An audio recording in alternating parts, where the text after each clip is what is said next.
dollars. Then when they mess up, Watch Richard Wolff lie here. I have no love for either coast, especially not Silicon Valley. That being said, we're going to do what's right for America. Not for the Vatican Bank, not for the Rothschilds, not for the UN 17-point sustainability agenda, not for your private Federal Reserve, for America as a whole, within the bounds of our nation state. That being said, capital is coming back to America. It's not fleeing. when they cause a tremendous crisis in the whole society, the people of the country come in and rescue them. Nouriel Roubini is a professor of business quite well known in New York. He puts it nicely. We are a system. The Swift exit was 2 years ago, and it didn't move prices not one iota. That's how you know this is all bullshit.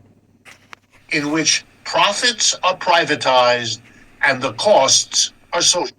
These crashes were caused by short sellers and quant traders, not equity to debt ratios. Socialized. So in comes the society as a whole, the government, bails out this bank, bails out the Signature Bank, comes in and says really bizarrely, there's a limitless amount of money that the Federal Reserve will give to any bank having trouble returning money to the depositors. Which means inflation and above all quantitative metrics are fucking Fruit Loops.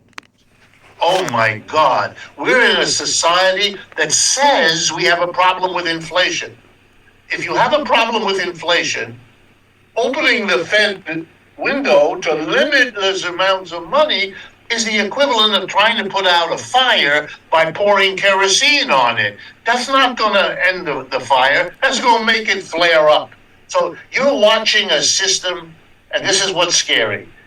It's got too many problems converging at the same.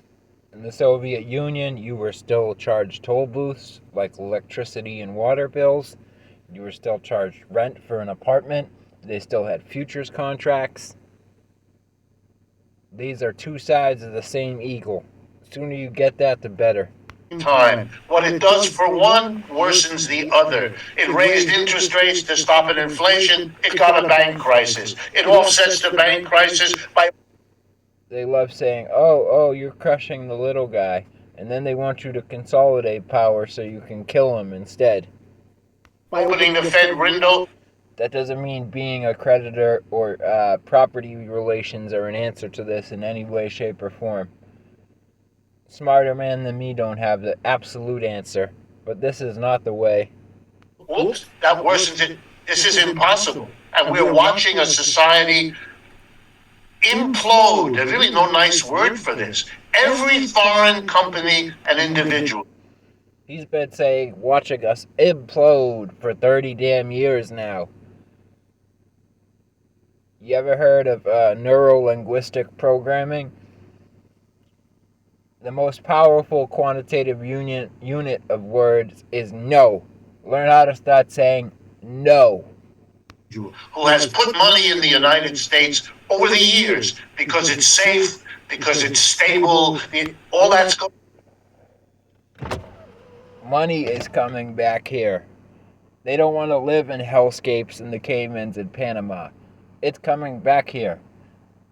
Even supposed enemies invest here. Now, what you want that money to be is for America, not for global citizens, not for the United Nations, for nation states. That is the crux of the problem. Fun. And those people are moving their money out, and it's going to change everything in this country. The peanuts that left with nomad capitalists have been leading right along, and they want to be able to come in and out, not whether they're leaving now or coming back. It's the in and out that they want to protect. It's the in and out that causes the catastrophe. Country. And the response of our leaders to blame each other is so pathetically inadequate to the problem that it really makes everything worse. It is being reported and being said. On the whole, capital is coming back stateside.